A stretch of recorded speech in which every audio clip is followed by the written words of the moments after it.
Hello, welcome to read education. My name is Preeti. तो आज की इस वीडियो में हम पढ़ेंगे आई डेवलपमेंट इन वर्टिब्रेट्स। तो आई का डेवलपमेंट एक कॉम्प्लेक्स प्रोसेस है जिसमें neural ectoderm, surface ectoderm, mesoderm and neural crystals का कंट्रीब्यूशन होता है। तो आई का जो ओरिजिन होता है मेनली फोरब्रेन से होता है। आई डेवलपमेंट के दौरान जो न्यूरल ट्यूब होती है उसकी एंटीरियर टिप पर एक प्रिजम्पटिव रेटिनल प्लेट होती है। वहाँ एक स्पेसिफिक सेट ऑफ जीन जिनको हम क्या बोलते हैं PEG663 RX1 ये एक्सप्रेस होती है। इन जीन के एक्सप्रेशन से ऑप्टिक वेसिकल का फॉर्मेशन होता है। जैसे ही ऑप्टिक वेसिकल बाहर की तरफ पल्स करता है तो वो ऊपर वाले हेड सरफेस एक्टोडर्म के कांटेक्ट में आता है, जिससे क्या होता है जिससे सरफेस एक्टोडर्म थिक होने लगता है और इस थिक रीजन को हम बोलते हैं लेंस प्लेकोड। अब क्या होता है, अब ये जो ऑप्टिक वेसिकल है ये इन्वेजिनेट करता है और बनाता है डबल वॉल्ड ऑप्टिक कप। और ये जो ऑप्टिक कप है ये आगे चलकर रेटिना की 2 लेयर बनाता है। साथ ही लेंस प्लेकोड भी इन्वेजिनेट करके लेंस वेसिकल बनाता है। तो यहाँ पर एक इंटरेस्टिंग प्रोसेस चल रहा है। क्या चल रहा है? Reciprocal induction. इसमें क्या हो रहा है, इसमें ऑप्टिक वेसिकल जो है वो लेंस को इंड्यूस कर रहा है और लेंस जो है वो ऑप्टिक कप को इंड्यूस कर रहा है। तो एक तरह का म्यूचुअल कोऑर्डिनेशन चल रहा है। इसको हम क्या बोलते हैं? Reciprocal induction. तो ये जो ऑप्टिक कप होता है, ऑप्टिक कप की दोनों लेयर का जो काम है वो फिक्स है। जो इनर लेयर होती है वो न्यूरल रेटिना बनाती है, जिसमें होते हैं photoreceptor, bipolar cells and ganglion cells. और जो आउटर लेयर होती है वो रेटिनल पिगमेंट एपिथेलियम बनाती है। और इन दोनों लेयर के बीच में इनिशियली एक स्पेस होता है जिसको हम क्या बोलते हैं? Intraventricular space.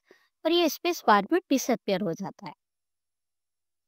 तो आई डेवलपमेंट को लेकर साइंटिस्ट ने कुछ इंटरेस्टिंग एक्सपेरिमेंट किए थे, जिसमें से हम आज 2 की बात करेंगे। पहले एक्सपेरिमेंट में उन्होंने क्या किया, उन्होंने ऑप्टिक वेसिकल जो नॉर्मली आई डेवलपमेंट में काम करती है को हेड रीजन के बजाय क्या किया, एब्डोमन और ट्रंक वाले एरिया के सरफेस एक्टोडर्म के नीचे ट्रांसप्लांट कर दिया। और उनको क्या रिजल्ट मिला? वहां लेंस डेवलपमेंट हुआ ही नहीं। तो क्यों नहीं हुआ? क्योंकि ट्रंक या एब्डोमिनल रीजन का जो सरफेस एक्टोडर्म है वो कॉम्पिटेंट नहीं है। इसका मतलब ये है कि ये एक्टोडर्म ऑप्टिक वेसिकल के सिग्नल को समझ नहीं पाता और उसका सही रिस्पॉन्स नहीं देता। तो यहाँ पर क्या समझ में आता है? यहाँ पर समझ में आता है कि आई डेवलपमेंट के लिए सिर्फ हेड रीजन का सरफेस एक्टोडर्म ही कॉम्पिटेंट होता है। क्यों होता है? क्योंकि उसमें कैपेबिलिटी होती है कि वो ऑप्टिक वेसिकल से आने वाले इंडक्टिव सिग्नल को पहचान सके और लेंस बनाना शुरू करे। कॉम्पिटेंसी क्या होती है? कॉम्पिटेंसी का मतलब होता है किसी टिश्यू की इंडक्टिव सिग्नल को रिसीव करके और उस इंडक्टिव सिग्नल को सही से रिस्पॉन्स देने की एबिलिटी को ही हम क्या बोलते हैं? कॉम्पिटेंसी। तो इस एक्सपेरिमेंट से हमें क्या समझ में आया कि सिर्फ सिग्नल देना नहीं होता, जो सिग्नल रिसीव करने वाला टिश्यू है वो भी कॉम्पिटेंट होना जरूरी है। इसके अलावा अगेन 4 एक्सपेरिमेंट सेटअप किए साइंटिस्ट ने। और क्यों सेटअप किए कि ये जो पैक्स जीन है इसका क्या रोल है आई डेवलपमेंट में, इसको समझने के लिए।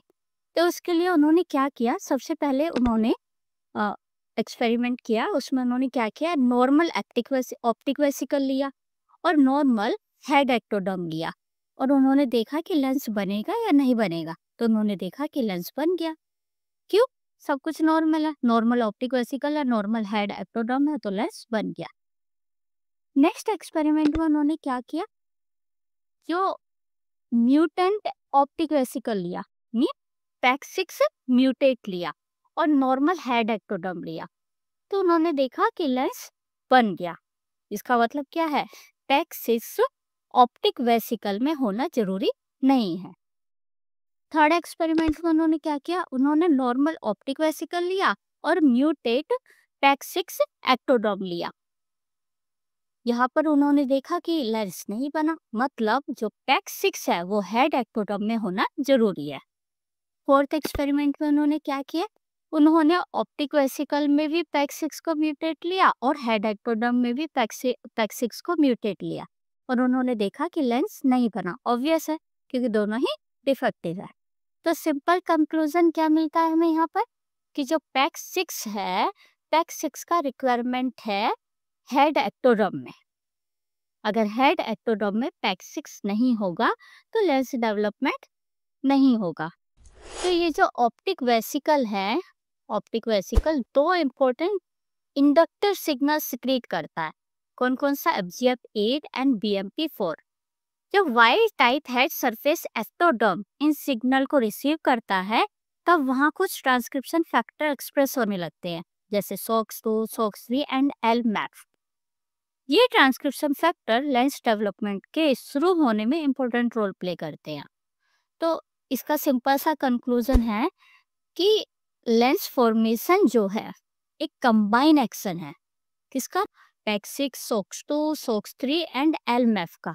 पैक 6 सरफेस एक्टोडर्म को कॉम्पिटेंट बनाता है और बाकी फैक्टर जो है वो लेंस डेवलपमेंट के लिए जीन एक्सप्रेशन को एक्टिवेट करते हैं। Thank you.